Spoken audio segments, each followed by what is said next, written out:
এই লোকটাকে পৃথিবীর যে কোনো জায়গা থেকে খুঁজে বার করো আর জিতে নাও 10,000। Okay. তোমাকে হাওয়াইন শার্ট, হাফ প্যান্ট এবং এই জুতো পরা একজন বৃদ্ধ লোককে খুঁজতে হবে। এটা করার জন্য 48 ঘন্টা সময় আছে। যাও। আমি যাব ওকে আমি এখন যাচ্ছি কাবো, কারণ আমার ছবি দেখে মনে হচ্ছে লোকটা সমুদ্রের কাছাকাছি থাকে। আমি এই মিস্টার ইমোজি গাইকে খোঁজার জন্য যা খুশি তাই করতে পারি। যখন আমি প্রথম মেক্সিকো গেলাম, প্রথমেই আমি একটা বোট রেন্ট নিলাম। আমি অনেকগুলো বয়স্ক মানুষ দেখলাম, কিন্তু কেউ তাদের মধ্যে হাওয়াইন শার্ট পরেছিল না। ওরা ওখানে অনেকজন ছিল, কিন্তু তাদের মধ্যে কেউই একটা হাওয়াইন শার্ট পরেছিল না। আমি একটা পারফেক্ট ম্যাচ খুঁজে তো পেলাম, কিন্তু উনি এটা খেলতে চান না।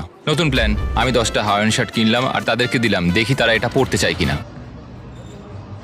2 ঘন্টা কেটে গেছে, আমার মনে হচ্ছে এটা কখনোই কোনোভাবে সম্ভব নয়। আমি নিজেকে পরাজিত ঘোষণা করিয়ে দিয়েছিলাম, কিন্তু সেই সময় অদ্ভুত একটা ঘটনা ঘটলো। আপনারা বিশ্বাস করবেন না, আমার সামনে কে বসেছিল। আপনাকে দারুণ লাগছে।